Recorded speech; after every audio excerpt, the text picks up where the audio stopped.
अश्मा नाम के गांव में मीनू नाम की एक छोटी बच्ची अपनी माँ कमला, पिता रामू और बूढ़ी दादी के साथ रहा करती थी।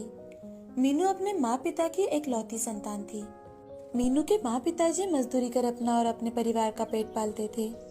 मीनू दिखने में काली थी, लेकिन पढ़ाई में वो हमेशा ही अव्वल रहा करती थी। अब मीनू 8वीं कक्षा में थी। उसकी पढ़ाई की जिज्ञासा इतनी ज्यादा थी कि अब गांव में उसे अपने सवालों के जवाब मिलना कठिन हो चुका था। तो एक दिन मीनू की टीचर रामू से, रामू, तुम्हारी बिटिया बहुत होशियार है, लेकिन इस छोटे से गांव में उसके गुणों का कोई महत्व नहीं बचेगा। तुम मीनू की पढ़ाई के लिए उसे शहर भेजो, ताकि उसकी अच्छी पढ़ाई हो और उसकी जिज्ञासा पूरी हो। लेकिन जनाब, आप तो जानते हो, हम मजदूरी करते हैं, ये सब हम कैसे कर पाएंगे। देखो रामू, मेरा भाई शहर में रहता है।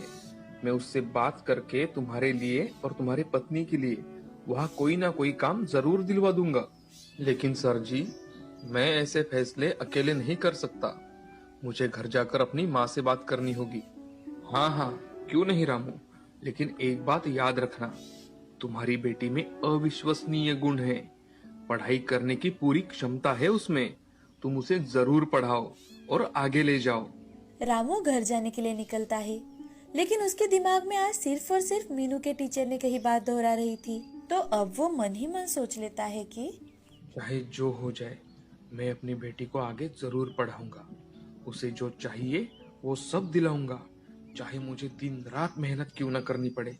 रामू घर जाकर सबको अपना निर्णय बताता है और टीचर की मदद से शहर में एक छोटा सा घर किराए पर ले लेता है और वहीं पर एक बिल्डिंग में वॉचमैन का काम करने लगता है। साथ ही मीनू की माँ भी उसी बिल्डिंग के लोगों के घर जाकर झाड़ू, बर्तन, कपड़े धोना, ये सारे काम करने लगती है। और मीनू का टैलेंट देखकर इंग्लिश स्कूल के प्रिंसिपल भी उसे झट से अपने स्कूल में एडमिशन दिलवा देते हैं। आज मीनू का स्कूल में पहला दिन था। जैसे ही मीनू स्कूल में जाती है, वो दूसरे बच्चों से बातें करने की कोशिश करने लगती है, तो हर कोई उसे टालने लगता है कि तभी एक लड़की, अरे अरे ये देखो कितनी काली लड़की है। इसे देखकर तो मेरी तबीयत ही बिगड़ जाएगी। उस लड़के की बात सुनकर मीनू को बहुत बुरा लगता है, लेकिन मीनू कुछ कहे बिना ही वहाँ से अपने कक्षा में चली जाती है। तो वहाँ भी उसके पास कोई नहीं बैठता। थोड़ी ही देर में स्कूल की घंटा बज गई और टीचर क्लास में आकर, good morning students. Good morning teacher. अब मीनू हर रोज स्कूल जाती और पढ़ाई करती, लेकिन जब भी टीचर कोई सवाल पूछती और मीनू जवाब देने के लिए हाथ ऊपर करती, तो मीनू की टीचर उसे देख अनदेखा कर देती और किसी और से जवाब पूछती थी। एक दिन की बात है, टीचर ने बच्चों को साइंस का एक सवाल पूछा। क्लास में इस सवाल का जवाब मीनू के अलावा किसी और को पता ही नहीं था।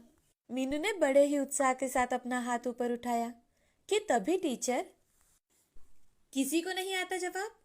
टीना, रघु, कोई नहीं जानता इस सवाल का जवाब? अरे बताओ। टीचर टीचर मैं बताऊं? कोई जरूरत नहीं है। टीचर के ऐसे कहते ही मीनू उदास होकर चुपचाप अपने जगह बैठ जाती है कि तभी miss school of the year के कंपटीशन की नोटिस आती है।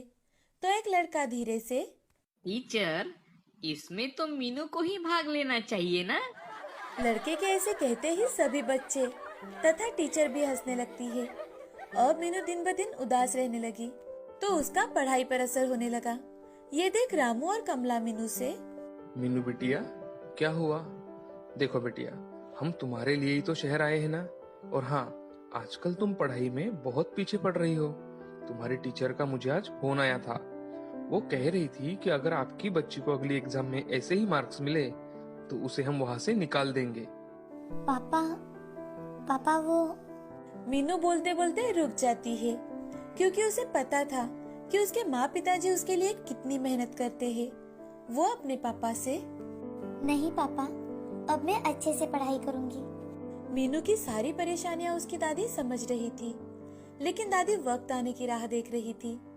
अब दूसरे ही दिन दादी मीनू से, मीनू, मुझे पता है कि तेरे स्कूल में तुझे कोई पसंद नहीं करता। तेरे रंग से सभी नफरत करते हैं। तुम दिखने में गोरी नहीं हो, लेकिन हाँ, पढ़ाई में तुम सबसे बेहतर हो। देख लेना, आज नहीं तो कल पूरा स्कूल तुमसे दोस्ती करना चाहेगा। तुम सिर्फ और सिर्फ मन लगाकर अपनी पढ़ाई करो, बाकी की बातों पर ध्यान मत देना बेटा। दादी की बातों से मीनू अब बहुत ज्यादा प्रेरित हो जाती है और मन लगाकर अपनी पढ़ाई करने लगती है और धीरे धीरे वो फिर से अपने आप को काबिल बनाने लगी। मीनू मोबाइल के जरिए हर एक सवाल का जवाब ढूंढने लगी। दिन बीत रहे थे, लेकिन अभी तक स्कूल में मीनू से कोई भी बात नहीं कर रहा था। ऐसे ही एक दिन क्लास में एक नोटिस आती है, स्टेट लेवल पर क्विज कंपटीशन होने वाला है, तो स्कूल से सबसे होशियार बच्चे को ही भेजा जाएगा। जो भी इस कंपटीशन में पार्टिसिपेट करना चाहता हो वो स्कूल के बाद हॉल में आ जाए। ये नोटिस सुनते ही मीनू बहुत ज्यादा खुश हो जाती है और स्कूल के बाद हॉल में पहुंच जाती है। वहां जाते ही मीनू की टीचर मीनू को देख, मीनू तुम यहाँ क्यों आई हो? क्या जानती नहीं यहाँ तुम जैसी दिखने वाली लड़की की कोई जरूरत नहीं है? टीचर, यह तो क्विज कंपटीशन की टेस्ट चल रही है ना, कि miss school of the year की। अच्छा, तो अब तुम मुझसे बहस भी करना चाहती हो? टीचर और मीनू की बात चल रही थी कि तभी स्कूल के प्रिंसिपल वहां आते हैं और वो मीनू से, अरे तुम मीनू हो ना? अच्छा किया, इस कंपटीशन के लिए अपना नाम लिखवा दिया। स्कूल का नाम रोशन करना बिटिया। चलो अंदर चलो। प्रिंसिपल के ऐसे कहते ही मीनू की टीचर की बोलती बंद हो जाती है और मीनू प्रिंसिपल के साथ हॉल में चली जाती है। वहां जाकर मीनू सबको अपने ज्ञान से चकित कर देती है। उसका ये टैलेंट देख मीनू को उसके चेहरे से नफरत करने वाला हर एक बच्चा उसकी ओर देखता ही रह जाता है। अब मीनू स्टेट लेवल पर होने वाली कंपटीशन में भी फर्स्ट आती है। मीनू के माँ पिताजी भी अपनी बेटी की तरक्की देख बहुत ज्यादा खुश हो जाते हैं। इस कहानी से हमें यह सीख मिलती है कि किसी की पहचान उसकी सुंदरता या गोरापन नहीं होता। इंसान की सही पहचान उसके दिल और दिमाग से होती है।